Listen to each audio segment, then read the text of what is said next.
Hello and welcome to the Turn by Turn podcast. Happy holidays to those listening at the holiday times. Today, as a holiday type episode, we are talking. Chris, what are we talking today? We are talking about Cthulhu Saves Christmas. And Merry Christmas to all of you out there who are choosing to listen to this around holiday times, or Happy Hanukkah, or Kwanzaa, or whatever else. Exactly. This is a basically an indie RPG game that came out, and we figured it'd be fun because there's not too many RPGs out there that specifically deal with Christmas in particular. So, Chris, are you a Christmas celebrator? Is this a holiday you enjoy? It is one, it's actually my favorite holiday. Um, and that has to do with a lot of things. My family always gets together to celebrate the holiday together, and it's one of the few times a year that everybody makes an effort to come back to, my parents' house, or we'll go see my grandparents and visit with the cousins and things. It's just kind of like a family reunion. So that's definitely my favorite part. Same for me. It's always good to be catch up with everybody, especially since that's Christmas is basically the only holiday we can pull it off. So this game not only deals with Christmas, it deals with Cthulhu, which I just learned to say. So I'm going to try to see if I can at least get it correct 50% of the time throughout the course of this episode. But are you a Lovecraftian fan? I am quite the Lovecraft fan. I really like his work. I've got one of the books on my shelf that is a collection of all his stories. It's a nice copy. And I like his work because it speaks to the things that make me feel unsettled. It's supposed to be horror, and there's not a whole lot in horror that scares me these days. I like scary movies a lot, and at some point you start to feel like you've just kind of seen it all. But Lovecraft just has this penchant for writing about things that you can't even imagine, and things that are just larger than life. Monsters that are larger than life, larger than our plane of existence, and I think that's really neat. Hmm. They also all have extremely difficult to pronounce names, and Cthulhu is probably the easiest to get. I just keep hoping that you're going to say it again to kind of bring it to the front of what it is, because I've been calling it Cthulhu forever. Oh, it's So fine. the only Lovecraft I've really read is the Call of Cthulhu story, a short Mm, story, I believe. And yes. I don't know if that's the one story about it or if there's other things related to it or not. But Tangentially related, but that is the only one that is about Cthulhu, to my knowledge. I'm not an expert. I've not read every story, but as far as I know, that's the only one about Cthulhu. gotcha. And it's not even my favorite. I'm not exactly sure why that one is the one that we just decided was going to be the sort of representative one. It's not one that I think's bad or anything, but it just I like some of the other ones, like Color Out of Space and The Nameless City, The Mountains of Madness. I like these maybe a little bit more. So I'll have to check those out because I'm not super familiar. This Cthulhu is the one I know. So when I found out this was a game, I think before I even played it, I just immediately messaged you that we have to do an episode on this pretty much just because it exists. Like, I had no idea what the quality was or anything. I just said, found it existed and was like, okay, we've got to do this, right? I mean, So, it definitely, and I think the game even points out at one point that it's like, how do you? The game is very self-aware, which to me, from even the title, kind of makes sense. But I think it even talks about like you just kind of string words together, like tick the right boxes for search engine optimization. So people might be searching Cthulhu and Christmas at some point, and so it's ridiculous enough that people might click on it. the brief like elevator pitch of what this game is for those who are unfamiliar.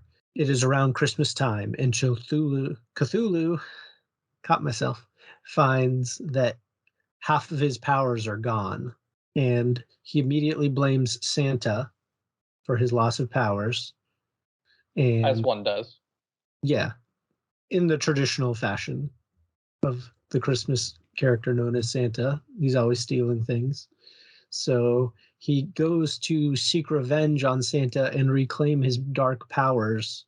And from that point, you are introduced into what is essentially Christmas Town, and you recruit Christmas figures throughout history and just kind of horror in general, honestly. I wouldn't even say Christmas. Well, two of them are Christmas figures, but one is I don't think it. Yeah, so the we'll not beat around the bush. We'll just say so. Your other characters are Crystal, who is a descendant of Santa, Yes. and the Belschnickel, which I'm fairly certain is just a character from The Office, and Baba Yaga as a little girl versus her old woman and her chicken-legged tree fort, treehouse sort of thing. Yeah, Which if people are not familiar with that, it's a legend that I forget what culture it comes from, but um yeah, she has a hut that is runs around on hen's legs, and she does she abduct children? Is that what it is? I believe so. It's something to that effect. I'm But sure it's been retold a million times now, and there's tons of variations. But mhm.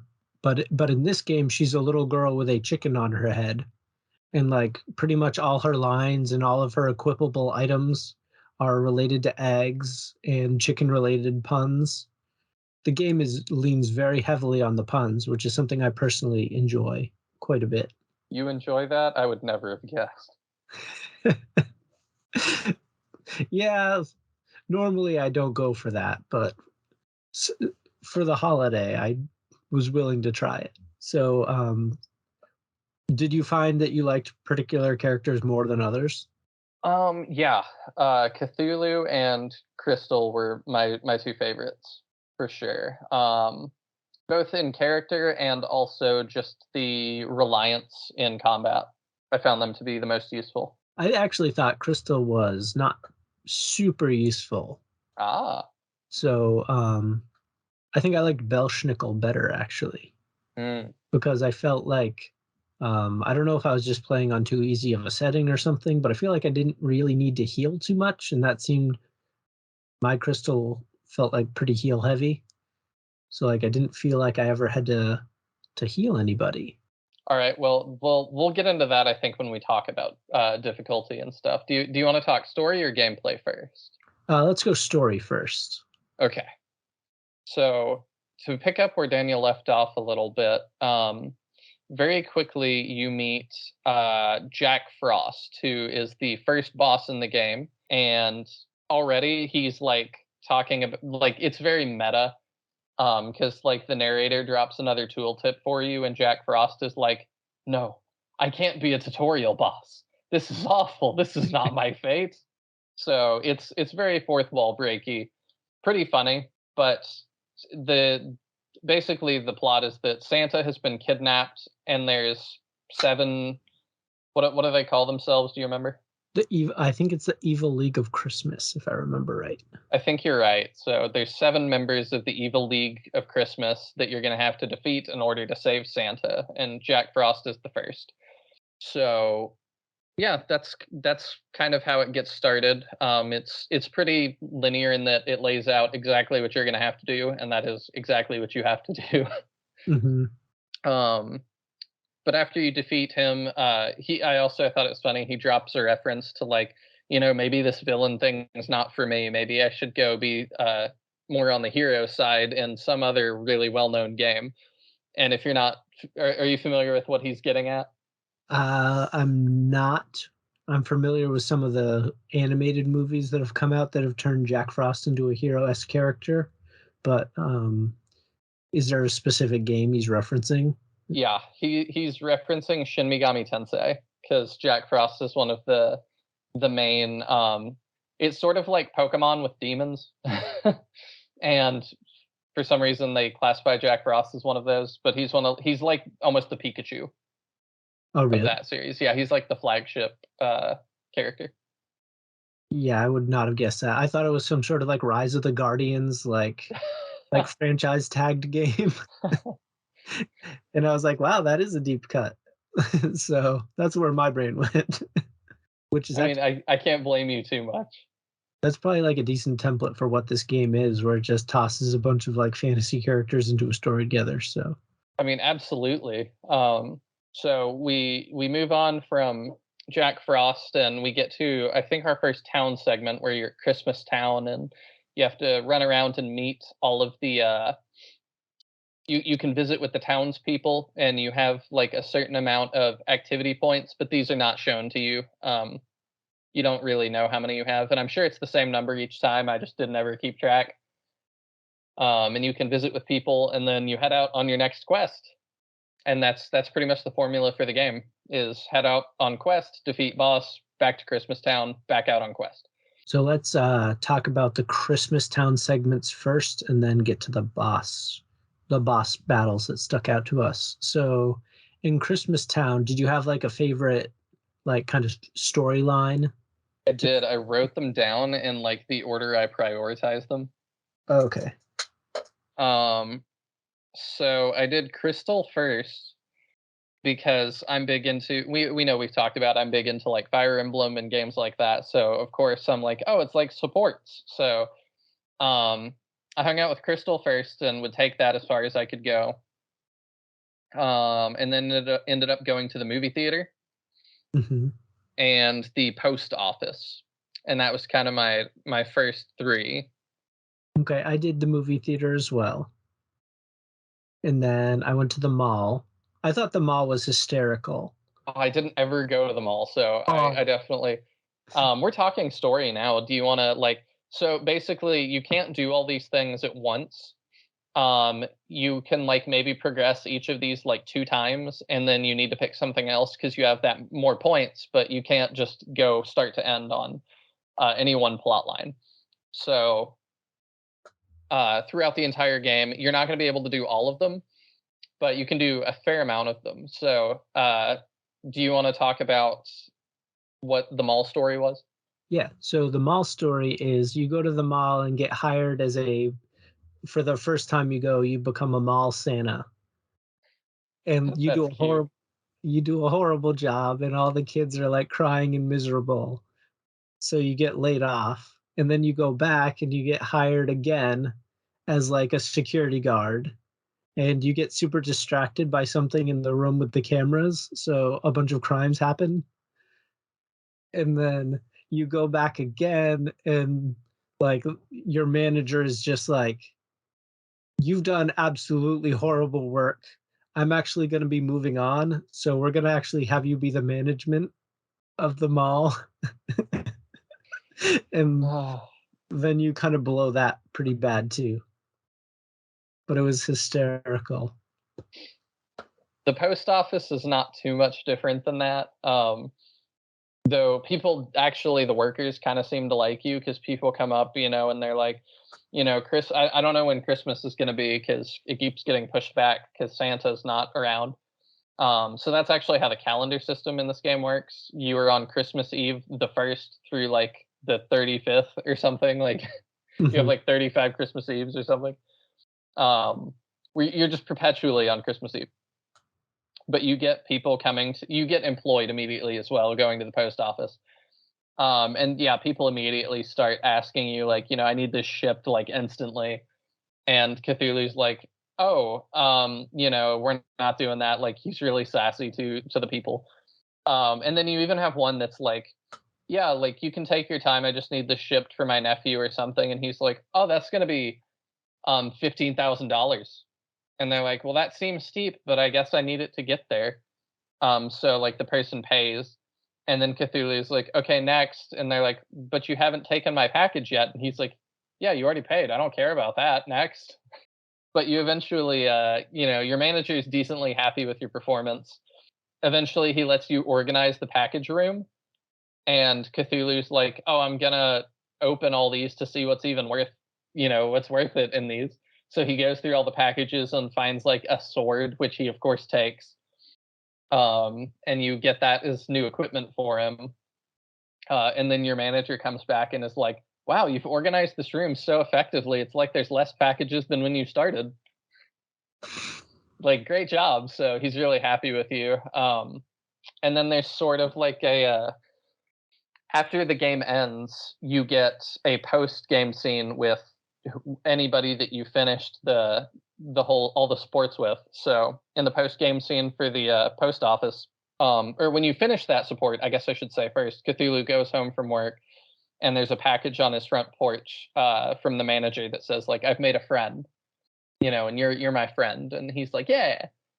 But in that post-game scene, you go back to the post office, and the idea is that Santa gives everyone what they want most. And your manager says, well, the thing that I wanted most apparently was my sanity back, which you have been draining the entire time you've been here. And I realize I somehow thought you were a good guy and also that we were friends. And now that I've wised up, you are not a good guy and we are not friends. So please leave. Which is a much more accurate assessment. Definitely. Another standout was you can go to a soup kitchen and you just eat all the soup. Oh, I never did that either. Yeah, so at the soup kitchen, you just keep taking the soup from people.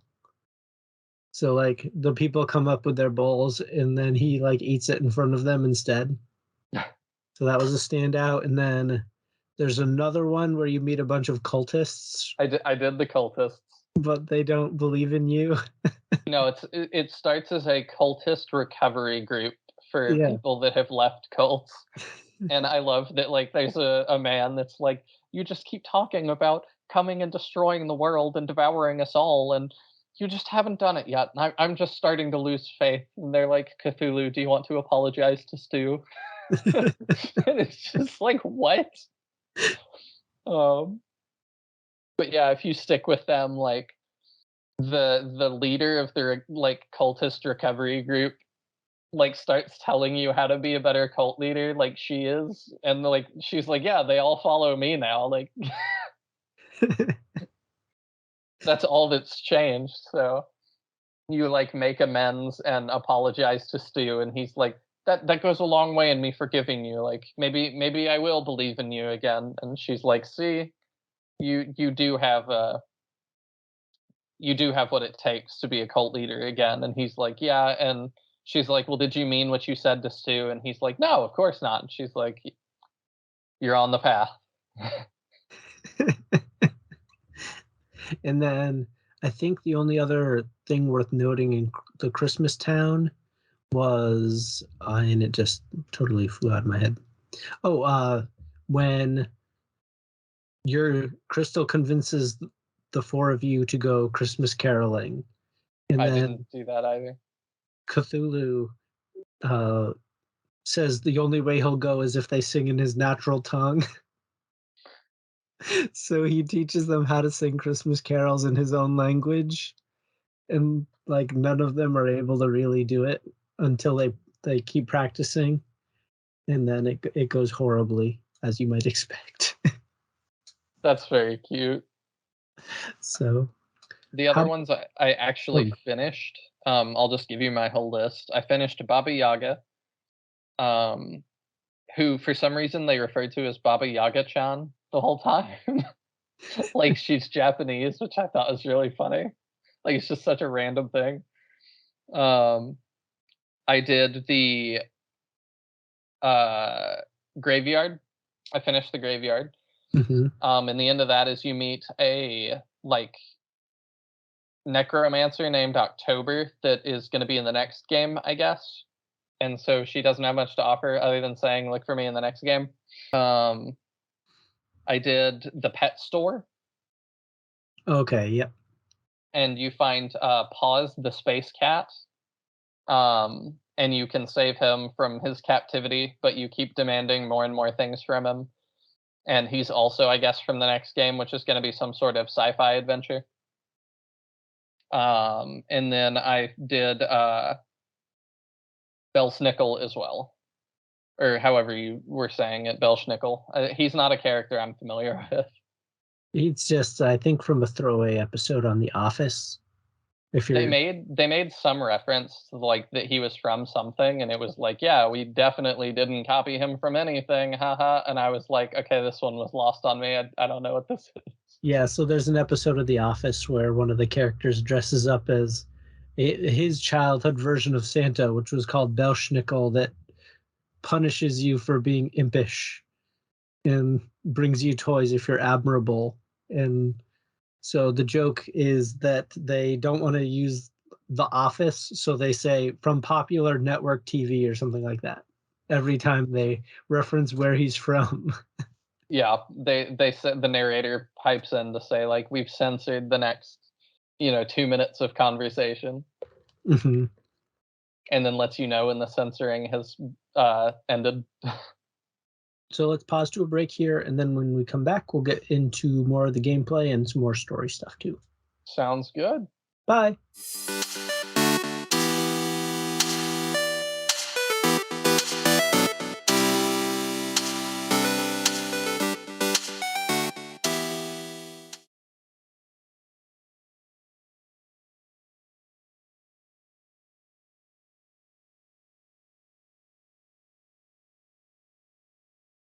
Hey, this is TC, And this is Jim from The Studio Demands It. a bi-weekly screenwriting podcast where every episode we conceptualize and craft an entire screenplay from the ground up based on the demands and stipulations of one of our listeners acting as a studio. You send the demands and we meet them. And we do everything from hypothetical sequels of popular franchises You want a Star Wars Episode 10? to reboots and reimaginings of films that deserve a fresh chance. Die Hard 5, The Lone Ranger. To hypothetical films that simply must be brought into existence. Why, yes, we do have Justice League 1995 starring Michael Keaton and Nicolas Cage. Nicolas Cage! So join the creative process over at StudioDemandsIt.com. Or find us on all the podcasting platforms where you can listen to our newest episodes and our entire back catalog. Hey, what else do we got for these people? A Pirates of the Caribbean starring Karen Gillian. Happy Death Day 3. Fast and or Furious 10, They Race on Mars. Oh, how about a Frozen 2? Reign of Fire 2, more future, more dragons. Psst, hey you, come over here. Who, me? Yeah, you. Okay. Hey, do you like Zelda? Yeah, I like Zelda. Who doesn't? Oh yeah? You like video games? Yeah, I dabble, I play them, yeah. Yeah. Do you like listening to people talk about video games? Of course I like listening to people. Who reads anymore? Well, buddy, do I got a podcast for you. It's called Fan Fiction, with an X. Oh, And you can find it on all your major podcast distributors. that sounds amazing. Oh, buddy, you have no idea. One question, though. Why are you in my room?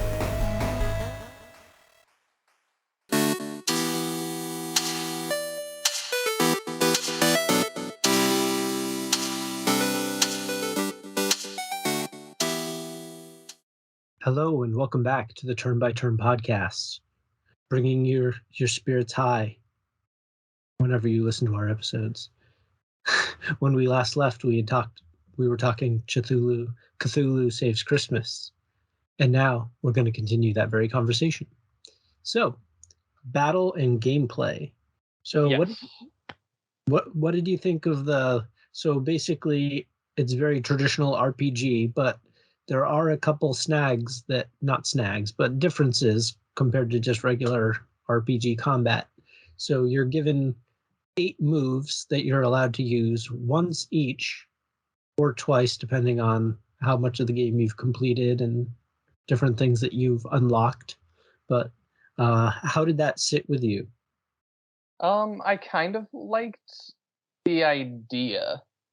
Because the idea is that you can use those moves once, and then one of them is like a cycle. So it's like defend for your turn, which refreshes your moves, and the bottom 4 recycle into something else. And it's like a random list that you pull from each time. So you don't have access to all of your moves all the time. And I liked that as a concept. It definitely kept things somewhat fresh and interesting throughout the whole game. I don't think that the way the combat is in this game, I would have lasted a whole lot longer than I did. How do you feel about it? Just that you got bored with it and were annoyed, or it was too difficult, or? No, definitely not too difficult. We can get into that. So I think we'll say too, this is made in RPG Maker. I'm like 99% sure, which is fine. I've never played an RPG Maker game. I don't know if you have before. A lot of demos, but not like a full cycle game that I'm aware of or remembering in the present moment. Yes. And that's not necessarily that relevant. I just wanted to say that because I think that was interesting. So I wrote about that. I took some notes on combat and my thoughts. My rounds of combat for every single battle opened pretty much exactly the same way. I just kind of fell into patterns, which was Cthulhu does AoE damage, Belsnickel does party defense up, Baba Yaga does AoE damage, and Crystal does freeze damage and makes an enemy more prone to being stunned. Then on Baba's next turn, I use her AoE stun, and Crystal by that point will be ready to do like her hyper mode thing, and I can cast regen on the party. And that is my entire cycle that I use at the start of every single battle, and that doesn't really change. Yep, I would agree with that. It's very in cycle. And let's talk a little about difficulty, because I feel like it's hard to not talk about it where we're at. Yeah, So, I experimented with that a lot. So I was obviously on a difficulty that was so incredibly easy, albeit by accident. Which one were you on? Whatever the easiest one was, I think. Okay. So there's Either sane, that or insane, and I forget what the third one is. Because the first like 3 levels, like I could whoop things with just the AoE, the two AoEs, and then when you get Belschnickel, I had 3 of them. So like it was a fair amount of levels before I even had to do anything. And like I was hinting at earlier, like I didn't need to heal anybody. I didn't need any items. So I think it was just that for not on purpose, I ended up on the easiest one. Probably kind of zoning out when I was playing. So I breezed through it and then never really ran into, like, I never had a character die, like nothing.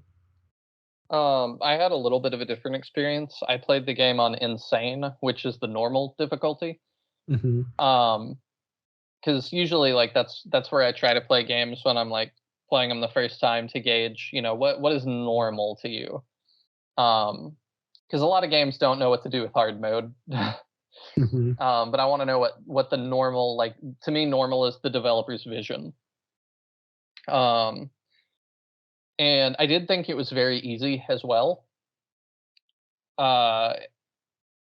So yeah, I beat the game on normal difficulty, and I liked the bait and switch on the final boss a little bit, in that Krampus is the final boss, and I thought he was stupid easy, to the point that I was like, well, that's really disappointing.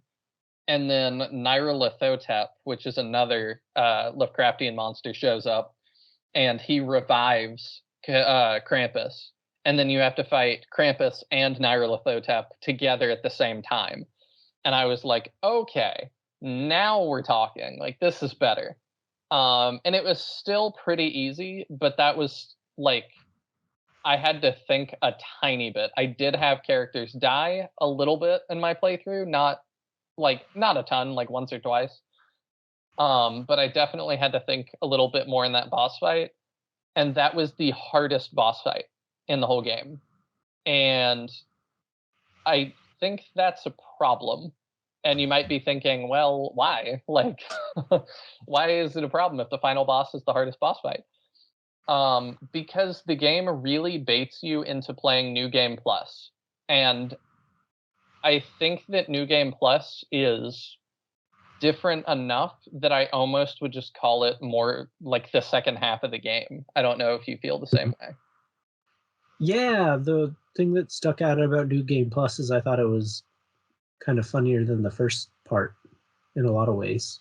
But it definitely feels like you could have narratively just kept it going and not called it New Game Plus and just had it be like part 2? I get why they called it New Game Plus, because it is the same dungeons again. You retain all your items and stuff. But it, like any normal New Game Plus, but the thing that really makes this different for people that haven't played this is your characters retain all their memories from the first playthrough. Mhm. So, like, when you go fight the first boss, you already have all of your party members, which you wouldn't normally. And they have things to say in these new in the dialogue now. Jack Frost, gives his spiel about tutorial boss, and they're like, yeah, 7 Christmas evil people, whatever, let's move on. And he's like, I didn't even say that. Like, what? But the final boss of that then becomes Santa Claus. The twist is he kidnapped himself this time, because the normal final boss is like, part of it is that he's the ghost of Christmas future. He's the one that kidnapped Santa, which is who Nyarlathotep is. And this time, because he's seen all the like potential futures or whatever, he didn't do that. So Santa kidnapped himself. It's quite strange. And so you fight Eldritch Santa. And my complaint with this was I started bumping into difficulty and like imbalance issues. So let's talk about that a little bit. Getting through the game again, you unlock a new difficulty in New Game Plus. You unlock Eldritch difficulty, which is like above hard. So of course I turn that on because I'm like, okay, let's see how hard it gets. And I can say that regular encounters feel more like a boss fight, but it's still not hard. What I mean by that is they have a ton more health, and that's about it. They do some more damage, but it's still not enough to really matter too much. It just basically I know I'm kind of like rambling here, so let me get it together. The combat in my little cycle that I talked about, it's kind of like, it reminded me of playing an MMO in that you have your rotation. You use your abilities, and then those go on cooldown, and then you use different abilities until those abilities are off cooldown, and then you cycle back to those. So you've got different rotations. I ended up just using the same rotation still, and that was still the answer to every single problem that I ever came into contact with, was that rotation. Things just, basically the difficulty ended up being, how long do you want this to take you? That was what that selection was how much health do you want enemies to have? It wasn't like, do you really want to struggle? It was just, how long do you want the fights to last? So I even made it to the final boss, which was Santa, and I defeated him on insane difficulty, because that was, my bar. And it was far easier than the final boss of the regular game. And I did not grind. That is important to say too. You can grind a lot, and I like that they give you that option. But I did not grind. So this is just how that naturally worked out, that it was way easier. And I saved right before Santa so that I could go back and try it again. So I went back and I raised it to Eldritch difficulty, the highest one. And I was like, okay, so what does that do? Santa goes from 30,000 health to 75,000 health. And the fight did not feel different at all. It just took me significantly longer. Yep. It went from a 5-minute fight to about a 15-minute fight. And that was the only real difference. Yep. And I think, to speak to that quick, part of you can only use the attacks once. I felt like on the longer fights, it'd get to the point where I only had like heals, or only like kind of like stuns or shocks or confusion or sleep kind of attacks left.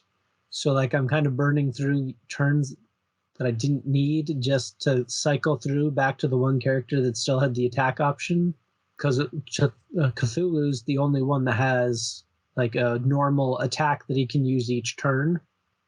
And then you're cycling through characters that have all these extra like buffs and like ailment cures and stuff, and it's like, well, no one's ailing anything. There's nothing to cure, so it's just like a wasted move set. Yeah. So that happened a bunch. Yeah, I felt like the cure option was almost entirely pointless because I think my entire party got poisoned once, and that was against one of the bosses. I forget which one.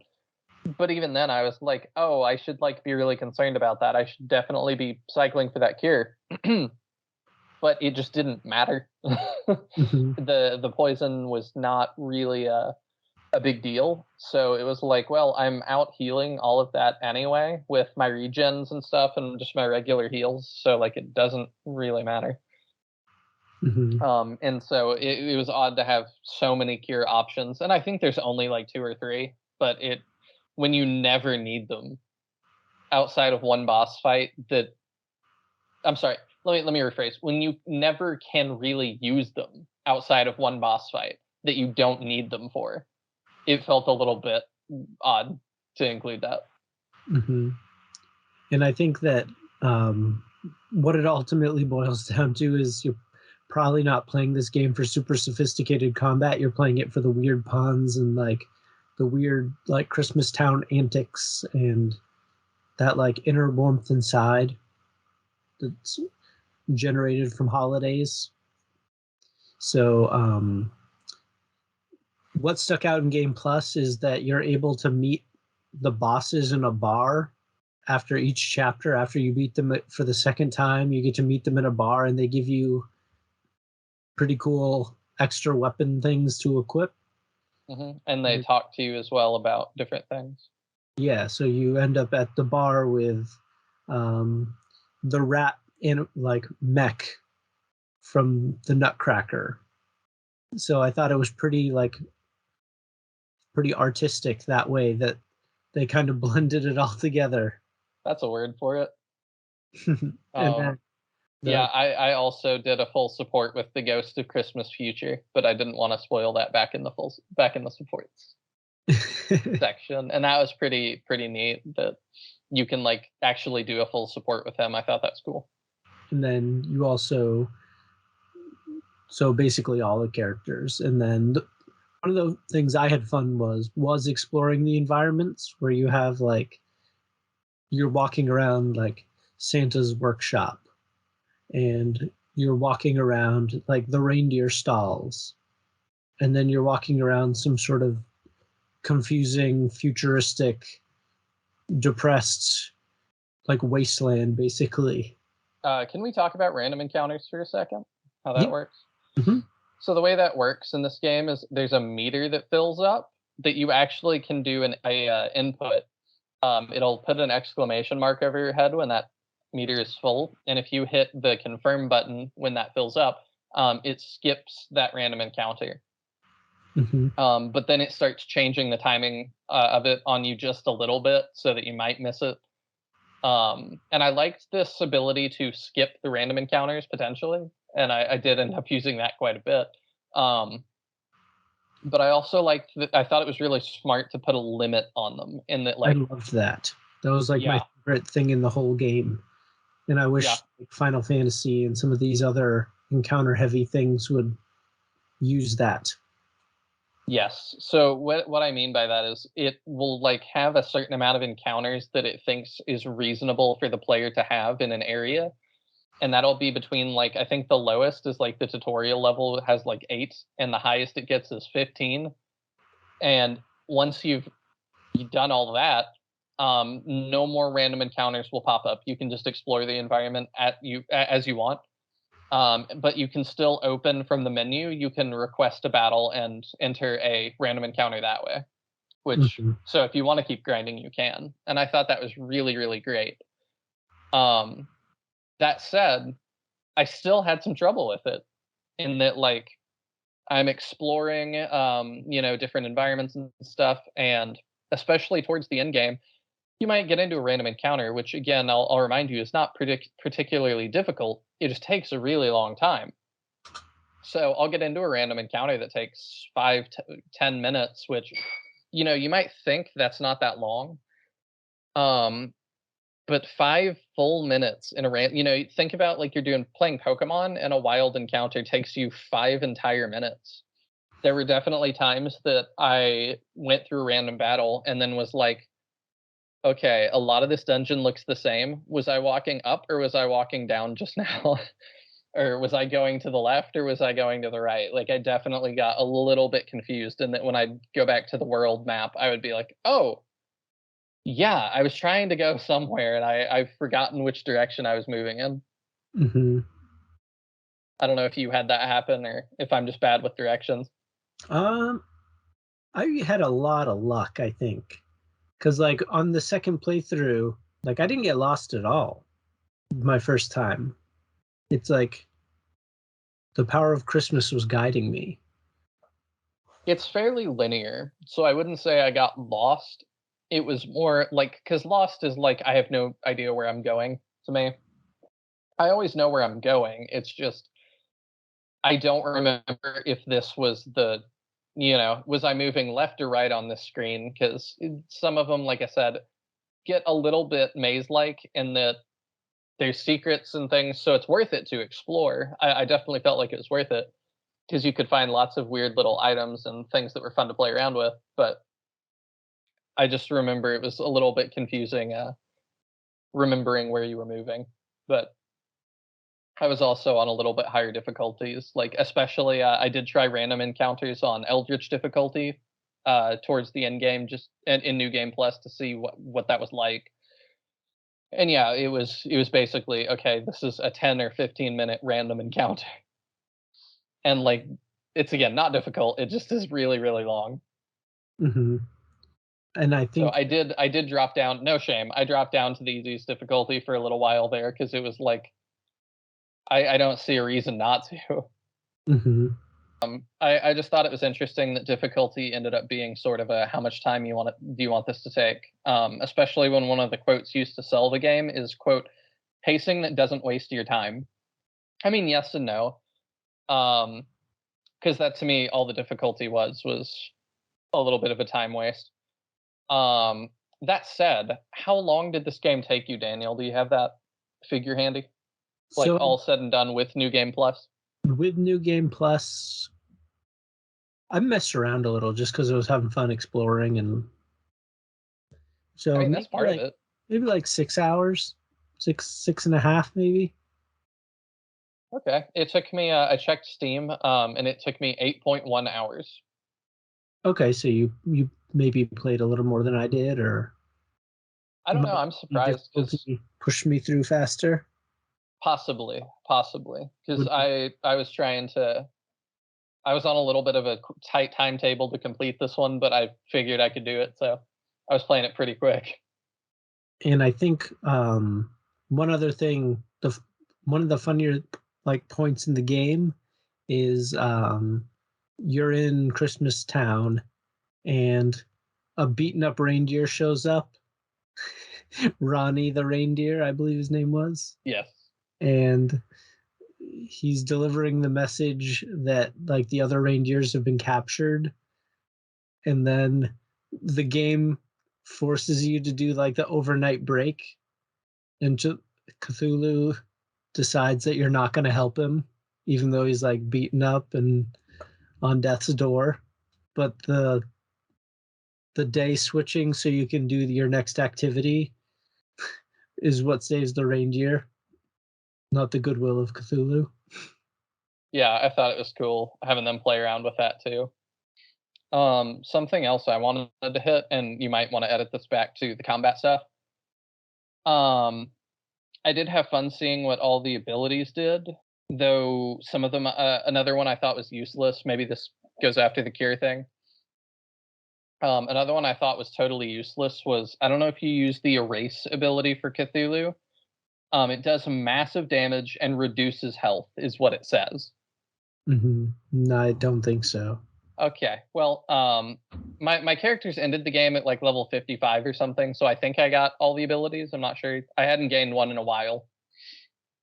But it says does big damage and reduces health. It puts him at 1. I Yeah. thought it was gonna do like, 50 or 100, something like that. It puts him at 1. So I was like, okay, don't use that. It's very hard to recover from that. I also could not for the life of me figure out what some of the abilities did.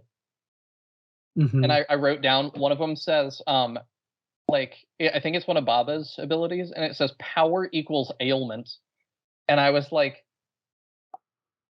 what does that mean? And there's no way to like check there's nothing to tell you what that means. So I was just like, I guess I'm not ever using that either, because I just have no clue what that means.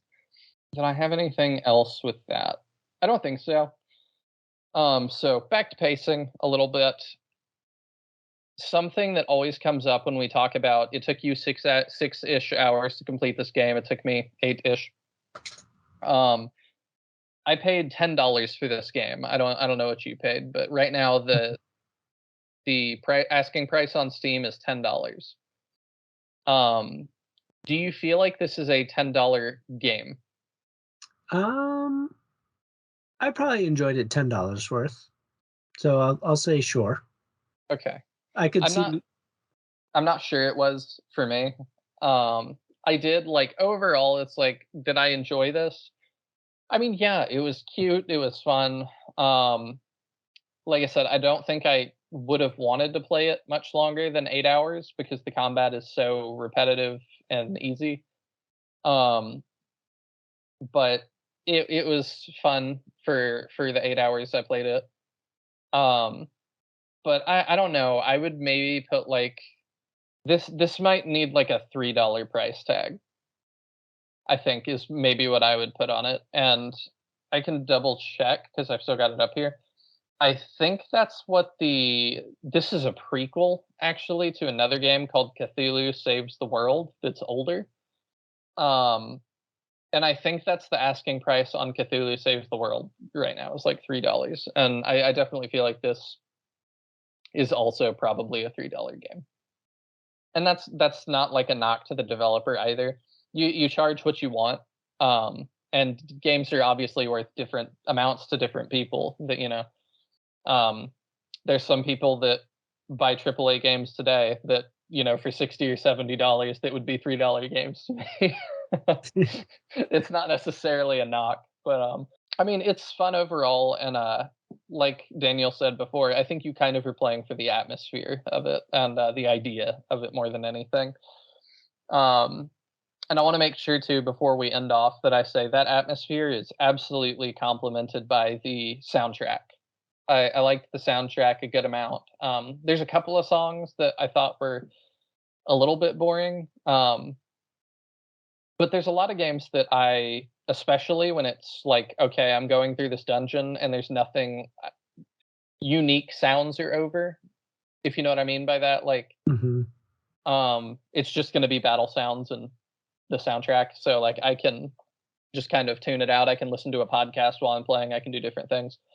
I didn't do that for this game, and that's because I've got the composer here, Joshua Queen. Joshua, you did a great job, and I was like, yeah, I could listen to a podcast or do other things, but then I wouldn't get to hear that battle theme, and I like it. So I listened to 8 hours of that battle theme and was quite happy with that. What did you think of the soundtrack, Daniel? I thought it was good. I did tune out to some other things while I was playing, I won't lie, but yeah, I mean, I'm not tuned in on. I liked. Yeah, and I felt like it was a good mix between sampling kind of Christmas songs that and creating things that feel like Christmas songs. It really puts you in that theme. I like the Snowy Summit theme is one of them. The Victory theme, and they're all named like you would expect. In the break, I was reading these to Daniel. So like, the Victory theme is called "He Came, He Thawed, He Conquered," which I think is funny because I have the same stupid sense of humor that Daniel does. And I mean, they all have names like this, like Up to Snow Good, and We've Got Chemistry, but it's like slaying enemies. And then the final boss theme is I think it's the final boss theme is Carol of the Bells, And then the final boss theme on New Game Plus, it's the name of that song is Carol of the Bells But Louder. So I think that's pretty funny. Well, how about we wrap it there? Was that on purpose? I wish it had been more on purpose than it was. I'll leave it there. But thank you, everybody, for listening. Hopefully you got through wrapping your presents or whatever you do while you listen to our shows. Let us know in the comments. Asking Amazon to wrap your presents. Preparing your drone drops. Hope everybody has a good holiday, whichever one you're celebrating this time of year. And if this isn't a fun time of year, sorry to hear that. Maybe Cthulhu Saves Christmas can make it a little bit more fun for you. Yeah. Then reach out to us and talk RPGs. Where can they reach out to you at? You can reach out to me most predominantly on my YouTube channel at Nihil, which is Nihil. Can be hard to find sometimes. If you search Nihil Shining Force, it comes up, and that is the focus of the channel. Shining Force and SRPGs, like Fire Emblem and games like that. You can also find me on Twitter at Nihil YouTube, Nihil, and I'm always there talking SRPGs and RPGs and stuff, so feel free to drop by, drop me a follow, send me a DM, or comment on anything, and I'd love to chat with you. Great. And you can find our show at the Turn by Turn Pod, which is kind of where I hang out.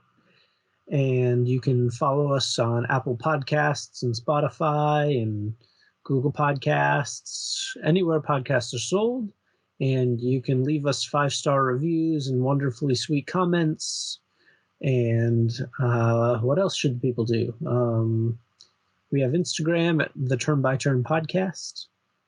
And just hope everyone has a nice, safe holiday. Yep.